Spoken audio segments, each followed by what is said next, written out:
Assalamu alaikum. In this video, we'll look at rabbinic literature in which we have traditions such as Moses commanding God. So we start with this midrash. Okay.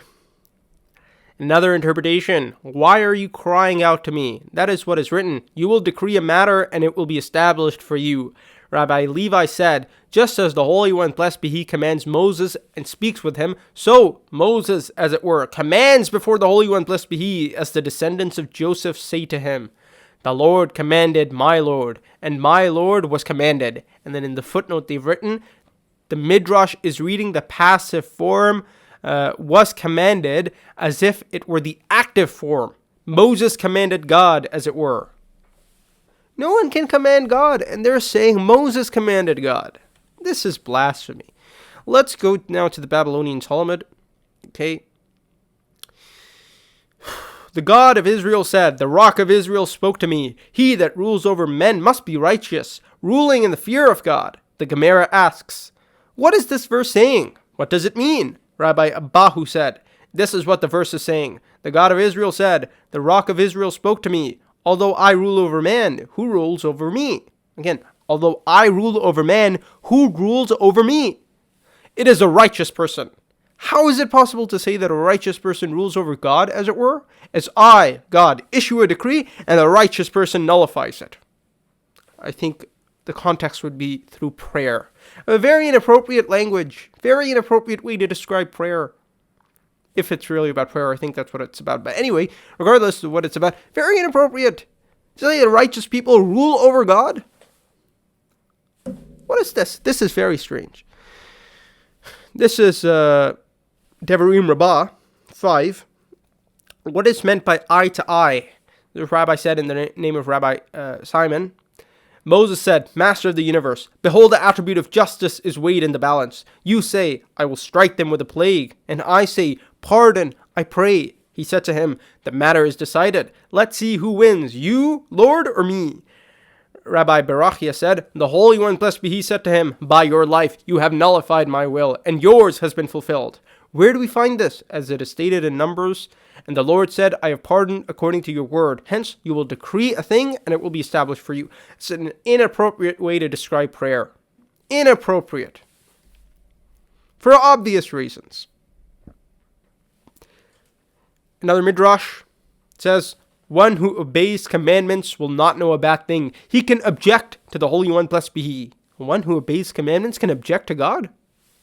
Strange. Now, this is what Dov Weiss says in his book, Pious Irreverence. So, on page 100 to 101, he quotes the following, Pesikta de Rav Kahana limits this power to one person, the man of God, Deuteronomy 33:1. Reish Lakish said, were it not written in Scripture, it would be impossible to say such a thing. As a man makes decrees on his wife, and she does them, so too Moses decrees on the Holy One, blessed be He, and he does them. In Deuteronomy 33:1, Moses is described as a man of God. Veering from the plain sense, however, and this is, of course, Dov Weiss's explanation, veering from the plain sense, however, Reish Lakish reads the word ish to mean not man of, as the context clearly suggests, but husband of. According to this counterintuitive reading, Scripture declares that as God's husband, Moses could make demands of God, his wife. Hence, this text appropriates a new relation analogy to sanction that confrontational motif, not friend or parent-child, but husband-wife. God is Moses' wife. What is this? What can I say? Okay. And then in the footnote, on the concept of Moses or other humans as God's husband, in Kabbalistic literature, see the sources. Other rabbinic texts use the typical metaphor of God as husband when describing the demands of the prophets. See, for example, Song of Songs, Rabbi Yossi, the son of Jeremiah, said, why are the prophets compared to women? To tell you, just as a wife is not embarrassed to demand needs for the house from her husband, so too the prophets are not embarrassed to demand needs of Israel from their Father in heaven. Okay, here is Midrash Tanhuma Buber, however it's pronounced. Okay, it says, Deuteronomy 33:1, right? This verse is Moses, the man of God. Reish Lakish said, If it were not written in Scripture, it would be impossible to say this. Just as when a man gives an order to his wife, she carries it out, so when the Holy One gave an order to Moses, he carried it out for him.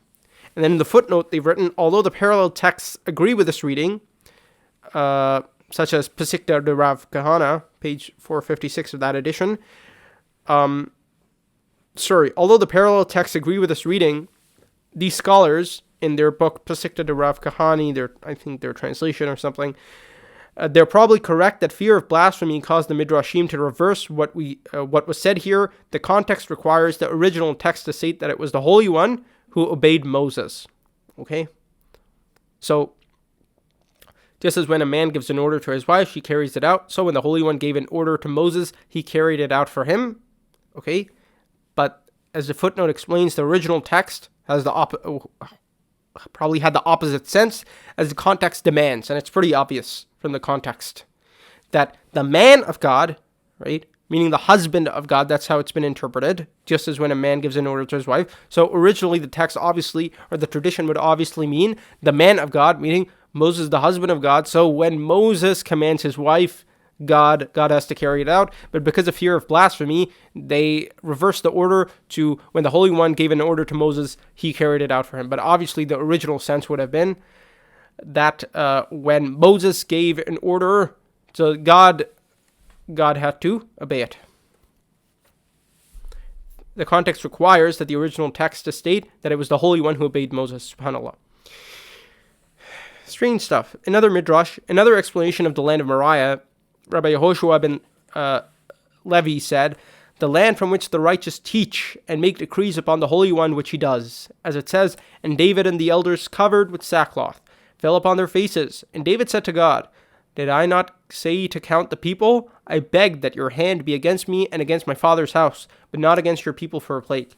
Again, that's describing prayer as the righteous making decrees upon God. It's not the most appropriate way to describe prayer.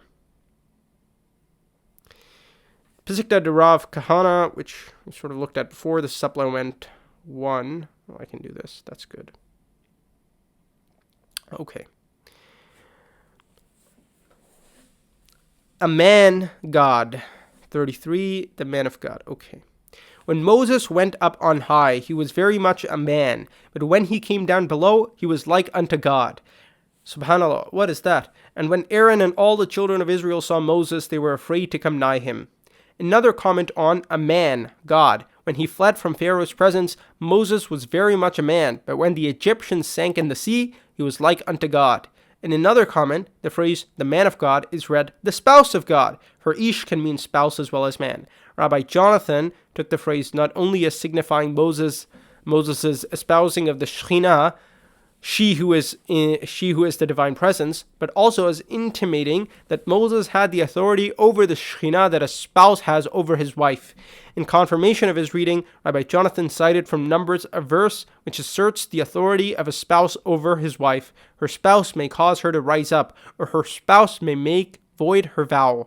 He makes connection of this verse with the phrase, the spouse of God, by pointing to the parallel between the words, rise up, in her spouse may cause her to rise up, and Moses' command, rise up, in the verse, and it came to pass, when the ark set forward, that Moses said, rise up, O Lord. What is more, according to Rabbi Jonathan, the words, her spouse may void her vow, alludes to Moses' voiding of God's vow to destroy Israel for their worship of the golden calf. Having thus turned aside God's wrath, Moses exercised still further his authority as the spouse of God by demanding, turn, O Lord, thousands of Israel. So Moses gave orders to the Holy One to have things done. It was Israel's merit that conferred such powers upon Moses because of the children of Israel. And then go down here. Okay. In the footnote they've written, the Hebrew text reads, so the Holy One gave orders to Moses to have things done, which appears to be a euphemism employed to avoid what is outwardly a blasphemous statement that a mortal man could give an order to God. So again, the way the text is written is that God commanded to Moses, and Moses did it, but actually the context proves that the original sense was that Moses commanded God and God did it, and this is just a euphemism, okay, that's been employed. The original sense of the tradition was that the original sense of the original text, or the original sense of the original tradition, whatever it was, okay, let me say it another way, the original sense of this tradition, or perhaps the original text, would have said that Moses commanded God and God did it, as the context proves, but it's just been written a bit in this euphemistic way, or someone's changed the text, okay? Anyway, this is all very inappropriate. To say that Moses is God's husband, so God is Moses' wife, and subhanAllah, all these things that God was commanded by the righteous, and they make decrees, and God carries out their orders. Very inappropriate language.